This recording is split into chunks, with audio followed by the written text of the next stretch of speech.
जोतोई कोरो हमला आबार जीतबे बांग्ला। जितना आप बंगाल पर हमला करते रहें, जितना चाहें, बंगाल ही जीतेगा। ममता बनर्जी का आरोप यह है कि वो तमाम जो डॉक्यूमेंट्स, दस्तावेज जो कि इलेक्शन की रणनीति बनाने के लिए यूज हो रहे थे, उन सबको लेने की कोशिश की, यानी ये जानने की कोशिश की कि ममता बनर्जी पश्चिम बंगाल में चुनाव कैसे लड़ रही हैं। Is it the duty of the ED and Amit Shah, the nasty home minister, the naughty home minister who cannot protect the country, and he's taking away all my party documents? Mamata Banerjee ने संघर्ष छेड़ दिया है ED के खिलाफ नहीं, मैं कहूंगी केंद्र की सरकार, नरेंद्र मोदी की सरकार और अमित शाह के खिलाफ, और सीधे तौर पर नाम ले रहे हैं।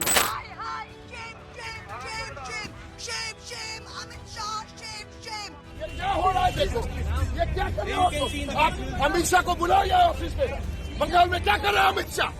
अमित शाह क्या कर रहे हैं? हाँ, ये क्या चोरी कर रहे हैं? अमित शाह के ऑफिस के बाहर ये धरना दिया जा रहा है, कहीं और नहीं, कोलकाता में नहीं, कहीं पश्चिम बंगाल में नहीं, दिल्ली में हो रही है जंग ये पश्चिम बंगाल के चुनाव की। तो ये सीधे तौर पर इन तस्वीरों के बाद, इन वीडियोस के बाद पूरे तरीके से बौखला गई है जो नरेंद्र मोदी की पार्टी बीजेपी है, और इसलिए ईडी की रेड हुई है। ये कहने की कोशिश हो रही है, जिसे ऑप्टिक्स की लड़ाई कहते हैं, उसमें सीधे तौर पर ममता बनर्जी ने परास्त कर दिया है नरेंद्र मोदी को, उनकी ईडी को, उनकी तमाम ये सरकारी एजेंसियों को।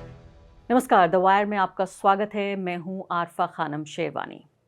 जोतोई कोरो हमला आबार जीतबे बांग्ला, ये पढ़ के मैं आपको सुना रही हूँ। बंगाली स्लोगन है, बांग्ला स्लोगन है। इसका मतलब ये है कि जितना आप बंगाल पर हमला करते रहें, जितना चाहें, बंगाल ही जीतेगा। यानी बंगाल का पूरा ओनरशिप एक तरह से ममता बनर्जी की पार्टी टीएमसी की तरफ आ रहा है। मैं तो कहती हूँ कि मधुमक्खियों के छत्ते में हाथ डालने का काम भी सीधे तौर पर नरेंद्र मोदी की ईडी नहीं किया है। यानी यहाँ हैरानी होती है कि 11 साल हो गए इस राजनीति को समझते हुए, कभी क्या ऐसा हुआ है? मैं आप दर्शकों से ही सवाल पूछना चाहती हूँ। ये तस्वीरें आप अपनी स्क्रीन पर देखते रहिए। ममता बनर्जी ने संघर्ष छेड़ दिया है ईडी के खिलाफ नहीं, मैं कहूंगी केंद्र की सरकार, नरेंद्र मोदी की सरकार और अमित शाह के खिलाफ, और सीधे तौर पर नाम ले रहे हैं। लेकिन ये तस्वीर भी आप देखते रहिए, मेरा सवाल भी सुनिए। मैं आपसे सवाल ये पूछना चाहती हूँ कि पिछले 11 साल में नरेंद्र मोदी या उनके किसी सहयोगी पार्टी, उनका छोटा मोटा नेता, कोई कॉर्पोरेटर ही हो, सांसद भूल जाइए, कभी किसी ने कोई भ्रष्टाचार की किसी गतिविधि में हिस्सा लिया है? कभी आपने सुना है कि किसी के ऊपर इनकम टैक्स का छापा पड़ा, कोई अदालत में गया? आपने सुना कभी कि कभी कोई जेल गया, किसी के ऊपर ईडी का छापा पड़ा? ये बताइए। सारी खामियां मान लेती हूँ, बहुत बुरा है इस देश में विपक्ष, लेकिन इतना बुरा है कि सारी बुराई इस देश में सिर्फ विपक्ष के पास है। नरेंद्र मोदी शायद ये भूल रहे हैं कि इस देश में, अगर मैं कहूंगी एक न सही तो कम से कम 3 अगर ऐसे नेता हैं इस देश में जो नरेंद्र मोदी का सीधे तौर पर मुकाबला कर सकते हैं। जिस तरह की स्ट्रीट फाइट, सड़क की जो राजनीति है जो करते हैं, उसमें ममता बनर्जी को मैं नंबर 1 पर रखना चाहूंगी, उन 3 में भी। और ममता बनर्जी, आप ये तस्वीरों में साफ तौर पे देख रहे हैं कि ये सिर्फ एक बार की बात नहीं है। जब भी कोई ऐसी बात आती है, जब बड़ी पॉलिटिकल पिक्चर ममता बनर्जी को दिखानी होती है, तो सीधे तौर पर वो इस तरह की तस्वीरें हमें देखने को मिलती हैं। मुझे याद है 2019 के एनटीसीए एनआरसी प्रोटेस्ट से लेकर, चाहे वो एसआईआर का मुद्दा हो, और अब ये मुद्दा आ गया है ईडी का। आप अच्छे तरीके से जानते हैं कि ईडी की रेड पड़ी आईपैक पर। आईपैक जो कि एक पॉलिटिकल कंसल्टेंसी एजेंसी है, जिसकी मदद ले रही है इस इलेक्शन में जो ममता बनर्जी की पार्टी टीएमसी है, और उस पर रेड करके ममता बनर्जी का आरोप यह है कि वो तमाम जो वो डॉक्यूमेंट्स, दस्तावेज जो कि इलेक्शन की रणनीति बनाने के लिए यूज हो रहे थे, उन सबको लेने की कोशिश की, यानी ये जानने की कोशिश की कि ममता बनर्जी पश्चिम बंगाल में चुनाव कैसे लड़ रही हैं। ममता बनर्जी ने इस खेल को अपने सर के बल पलट दिया, खुद पहुंच गई आईपैक के ऑफिस में। ये आप पूरे तरीके से सिलसिलेवार तरीके से समझिए। मैं आपको समझाना चाहती हूं कि टीएमसी ने पहले हायर किया आईपैक को बंगाल इलेक्शंस के लिए। ईडी की स्मार्टनेस आप देखिए, उनकी चालाकी को आप देखिए कि किस तरह से ईडी के जरिए नरेंद्र मोदी की सरकार ने आईपैक पहुंचने की कोशिश की, रेड की आईपैक पे, और कोशिश ये की कि ये स्ट्रैटेजी उनको पता चल जाए। ममता बनर्जी सीधे तौर पर पहुंच गई आईपैक के ऑफिस में, और इलेक्शन स्ट्रैटेजी फाइल्स अपने हाथ में उन्होंने तमाम ले ली, जिसको बताया जा रहा है दोनों तरफ से, यानी आईपैक ने भी और ईडी ने भी, दोनों कोर्ट पहुंच गए हैं। मुकदमा दायर किया जा रहा है इन्हीं फाइलों के ऊपर, जिन फाइलों का जिक्र आप देख रहे हैं। हाथ में देखिए फाइलें ममता बनर्जी की नजर आ रही हैं। इसके बाद जो वेस्ट बंगाल की पुलिस है, ईडी पर, ईडी के ऑफिसर्स पे ही केस उन्होंने फाइल कर दिया है। अब मैं सीधे तौर पर आप ये देखिए तस्वीरें 2 खिड़कियों में, आज तस्वीरों का ही दिन है, आज वीडियोज़ का दिन है। दोनों तरफ आप ये देखिए, एक तरफ डेरेक ओब्रायन आपको नज़र आ रहे हैं और दूसरी तरफ आपको नज़र आ रही हैं महुआ मोइत्रा। दोनों मेंबर ऑफ पार्लियामेंट हैं, ये टीएमसी के, और किस तरह से सड़क की फाइट सिर्फ ममता बनर्जी नहीं करती, ममता बनर्जी के सांसद भी करते हैं। आप देखिए 8 लोगों को जो एमपीज़ हैं वो धरना दे रहे हैं अमित शाह के ऑफिस पर। अमित शाह के ऑफिस के बाहर ये धरना दिया जा रहा है, कहीं और नहीं, कोलकाता में नहीं, कहीं पश्चिम बंगाल में नहीं, दिल्ली में हो रही है जंग ये पश्चिम बंगाल के चुनाव की। तो सीधे तौर पर आप यहाँ पर देख रहे हैं। मुझे आप बताइए कि अगर आपको इस पूरे खेल में, आप बताइए बाजी किसने मारी? मुझे बताइए, इस सीक्वेंस मैंने आपको जो बताया, मेरी नज़र में ममता बनर्जी को 1 नंबर मिला है और नरेंद्र मोदी को अब तक 0 मिला है। मुझे नहीं पता अगले राउंड में क्या होगा। पहले राउंड में सीधे तौर पर ममता बनर्जी जीतती नज़र आ रही हैं, जिसे ऑप्टिक्स की लड़ाई कहते हैं, उसमें सीधे तौर पर ममता बनर्जी ने परास्त कर दिया है नरेंद्र मोदी को, उनकी ईडी को, उनकी तमाम ये सरकारी एजेंसियों को। इन दोनों को आप देखिए किस तरह से घसीटते हुए ले जाया जा रहा है। इन तस्वीरों को आप देखें कि घसीटते हुए ले जाया जा रहा है। मैं चाहती हूँ कि न सिर्फ कि आप ये तस्वीरें देखें, बल्कि इन वीडियो को सुनिए भी। Hi, hi, shame, shame, shame, shame, shame, shame, Amit Shah, shame, shame. Houston, this is how they're treating us. ये क्या हो रहा है? देखो ये क्या कर रहे हो तुम? आप अमित शाह को बुलाओ यहाँ ऑफिस में। बंगाल में क्या कर रहे हैं अमित शाह? अमित शाह क्या कर रहे हैं?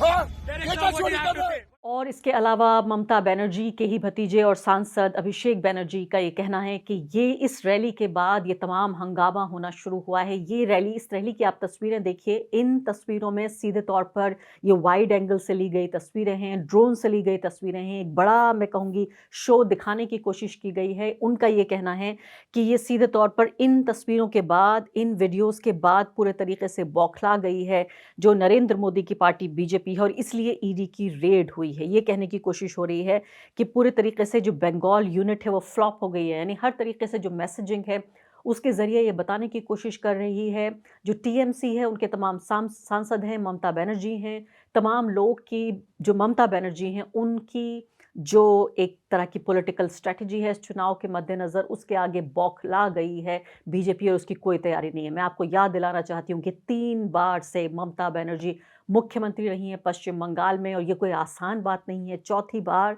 इतनी बड़ी पार्टी के खिलाफ लड़ना, इतनी पैसे वाली पार्टी, यानी सबसे अमीर पार्टी, एक तरफ पूरा फंड आप देखिए 85% से ज़्यादा फंड भाजपा को मिल रहा है, इलेक्टोरल फंड का जो मैं जिक्र कर रही हूँ, और दूसरी तरफ 10-15% में पूरी की पूरी ऑपोजिशन है। इतनी अमीर पार्टी, इतनी ताकतवर पार्टी, जिसके मातहत पूरे देश की जो राष्ट्रीय एजेंसीज हैं वो काम कर रही हैं, उसके बावजूद भी नर्वसनेस आप देखिए कि किस तरह से बीजेपी में नज़र आ रही है। तो सीधे तौर पर कीर्ति आज़ाद की ये वीडियो भी मैं देख रही हूँ, जो कह रहे हैं कि कोई भी एफआईआर रजिस्टर नहीं हुई है अभी तक, हमें ना तो गिरफ्तार किया जा रहा है, ना ही हमें छोड़ा जा रहा है। लगातार इस खबर पर हमारी नज़र रहेगी। आइए 2 वरिष्ठ पत्रकारों से बातचीत करते हैं। और इस वक्त अपनी स्क्रीन्स पर आप ये तो देख रहे हैं, जो ताज़ा तस्वीरें हमारे सामने वेस्ट बंगाल से आ रही हैं। पूरा एक संघर्ष एक तरह से छेड़ दिया है ममता बनर्जी ने, और ऐसा लगता है कि पूरा पश्चिम बंगाल के चुनाव का एक तरह से पूरा आगाज़ हो गया है। और उसमें कहना चाहूँगी कि ये आगाज़ केंद्र की सरकार ने, बीजेपी ने किया है ईडी को भेजकर पश्चिम बंगाल में। लेकिन जिस तरह से हम देख रहे हैं, जो प्रतिक्रिया आ रही है सामने, उसको किस तरह से समझा जाए, किस तरह से जो स्थानीय पत्रकार हैं वो पश्चिम बंगाल से इसको कैसे समझ रहे हैं।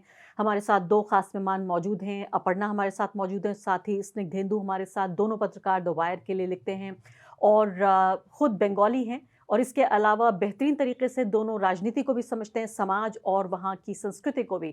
सबसे पहले अपर्णा, मैं आपसे ये समझना चाहती हूँ कि हम ये तस्वीरें जो देख रहे हैं ममता बनर्जी की लाइव स्क्रीन्स पर, ये जो बड़ा एक तरह से सैलाब उनके पीछे आ रहा है लोगों का, क्या इसको सिर्फ ईडी के खिलाफ ममता बनर्जी की हम का संघर्ष देखें, या इससे ज़्यादा आप देखना चाहती हैं इन तस्वीरों में? मुझे लगता है कि आप अगर ममता बनर्जी का पिछले कहीं इफ आई रिमेम्बर करेक्टली कि पिछले साल भी उन्होंने ऐसा 2-3 किया, बीच में था, कभी उन्होंने गवर्नमेंट की तरफ किया, कभी इंडियन गवर्नमेंट की तरफ, फिर बीच में इलेक्शन कमीशन का भी आया sometime in नवंबर, एंड अभी आप देख रहे हैं कि ईडी की तरफ। सो ये इट्स मोर ऑफ आप अगर देखेंगे तो सारा जो सेंट्रल इंस्टीट्यूशंस है, या तो सारा ईसीआई, ईडी एंड एवरीथिंग, और उसके साथ यूनियन गवर्नमेंट को एक जुड़ने का प्रयास है उनकी तरफ से, और ये होते जा रहा है। और ये उनका एक प्रयास है कि she is the face of anti establishment. आप अगर देखिए कि ये चुनाव आ रहा है, ये उनका 4th टर्म का, she is going for this. So उनका 15 साल she has been the chief minister. तो अभी असेंबली इलेक्शन आ रहा है, असेंबली इलेक्शन में उनका अगर आप देखेंगे तो 15 साल में उनका जो काम किया, जो काम नहीं हुआ, इसके हिसाब से इलेक्शन होना तो चाहिए। और सेंट्रल गवर्नमेंट का भी कुछ-कुछ है, काफ़ी सारा सवाल है जिसको लेके हम लोग इलेक्शन होना चाहिए। बट इलेक्शन जब हो रहा है, तो ये हो रहा है कि Mamata Banerjee is actually the opposition here. She is not the institution here. तो आप अगर एंटी इनकम्बेंसी देखें, एंटी एस्टैब्लिशमेंट देखें, आप ममता बनर्जी इलेक्शन लड़ना चाहते हैं एज़ एन एंटी एस्टैब्लिशमेंट। तो ये आप अगर देखेंगे सिर्फ ईडी की तरफ नहीं है। उनका अगर आप स्लोगन देखेंगे, कल का उनका स्लोगन था कि Amit Shah nasty, Amit Shah naughty. It's a very, very strong opinion. She has put it in her own way, which is very different from normally how politicians speak. But उनका ये मामला है कि ये उनको ये उन्होंने दिखा रहा है कि it's a political vendetta, and to some extent it is.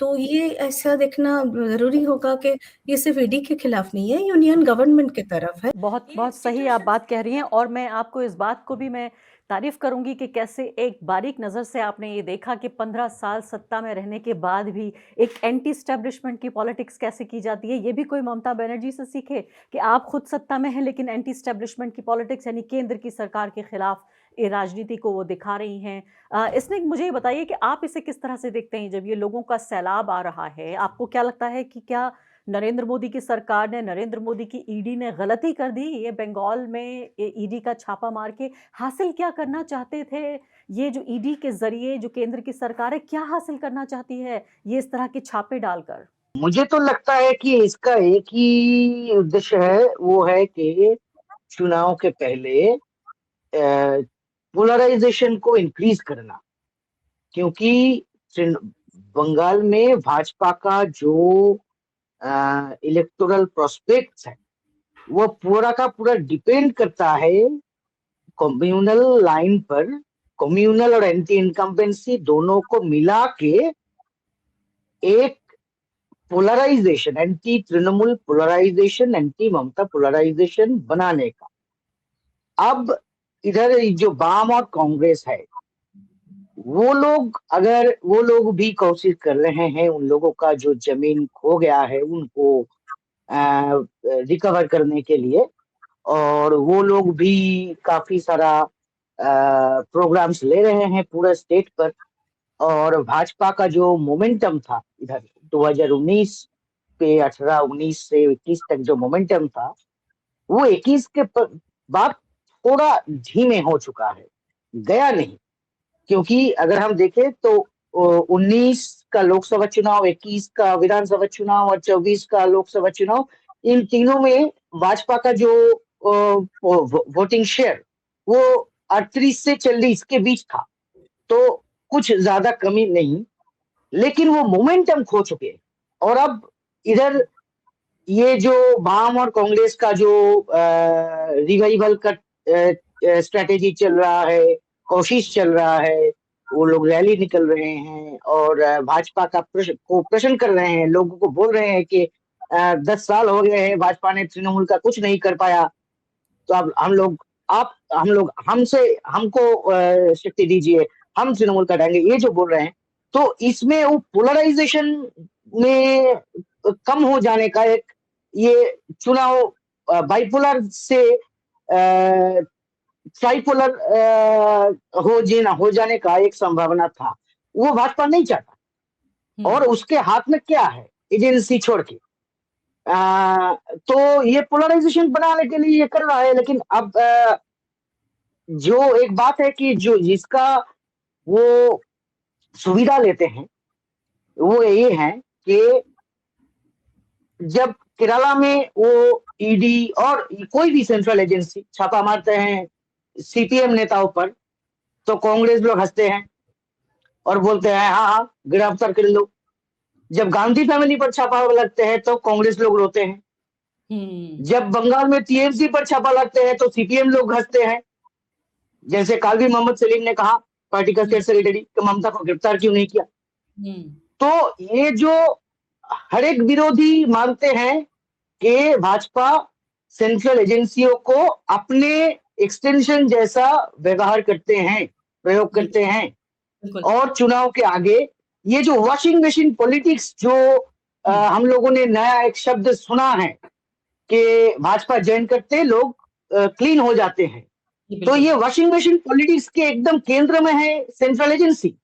और ये सभी पॉलिटिशियन, सभी अपोजिशन पार्टी मानते हैं, लेकिन जब उनमें से किसी पर छापा लगते हैं तो बाकी लोग हंसते हैं। बिल्कुल। तो इसका बीजेपी।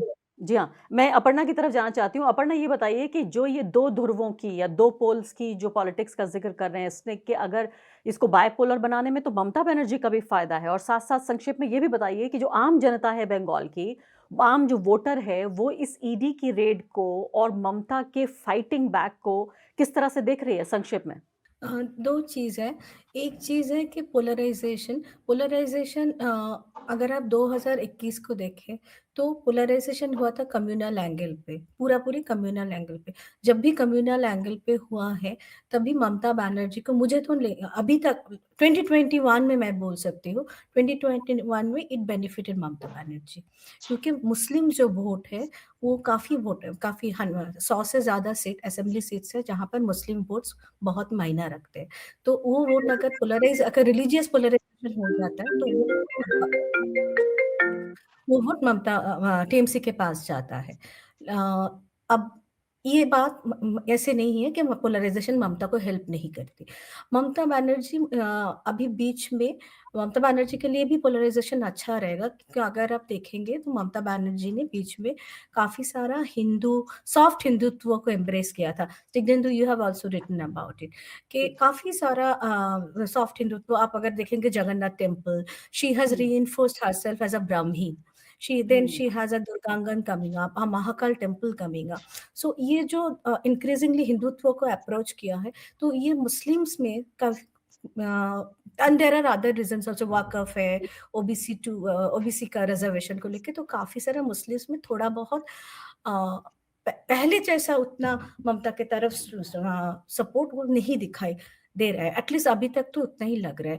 एटलीस्ट मालदा मुर्शिदाबाद पे आप देखेंगे।